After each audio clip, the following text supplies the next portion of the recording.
Hey everybody, it's McGann, and today I want to talk to you about Maus by Art Spiegelman.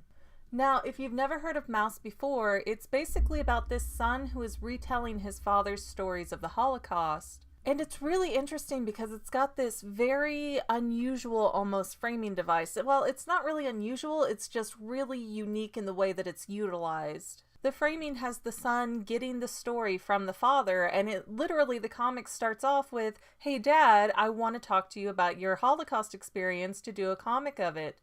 And so in between the stories of World War II, we get all these snippets of how the dad behaves, how the son and the father interact, and it's really interesting and eye-opening. I mean, the dad does a lot of things to really drive his son nuts, like throw away his coat and say, "Well, that coat's no good. I've got a better coat for you in my closet." Or calling the son and his girlfriend down to say, "Hey, just stay with me for a week while I get things settled." And then he keeps going, "Well, you're going to be here all summer so you can get comfortable, blah, blah, blah." And they're like, "No, Dad, we gotta leave. We gotta go." And this gives the story that extra oomph, that extra bit of realism that makes it uncomparable to a lot of other graphic novels. Now, as for the meat of the story, which is the Holocaust stories from the father, it's actually such an interesting, beautiful, intricate experience because Art Spiegelman uses animals instead of people in the story, so it gives you that extra bit of visual separation to see, oh my gosh, these people are being discriminated against just because they're mice. They really can't hide because they're mice. And just getting those kind of first-hand World War II accounts is incredible. But in my entire education, all the classes I've ever taken that revolved around World War II, and before I was a film studies major, I was working on a degree in history, so I took a lot of classes.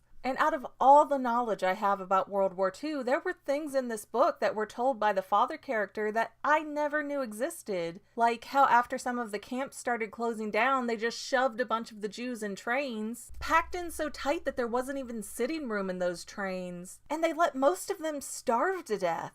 But going back to the style of the characters, we have the Jewish people as mice, the Germans are cats, and there's a number of pigs. I believe they're Polish. And I think the Americans were dogs, but I'm getting a little hazy on the details because I wasn't planning on doing Book-Tube-a-Thon when I read the graphic novels. But with different people being represented by different animals, it not only makes that great cat and mouse visual, but the author/artist also got to use that to play around a little bit with the idea of, can you really tell who is who? Overall, the version of Maus that I got a hold of, it consisted of 2 graphic novels. And not only were they great history lessons, but they were really genuine stories. And Art Spiegelman doesn't sugarcoat it at all. He doesn't romanticize World War II. He doesn't look at it from the perspective of, oh, well, this happened and it was really, really awful. He tried to give the gritty, real details as his father gave them out. So even the things that made his father look bad and look like this miserly old Jew that the Germans absolutely stereotyped and hated,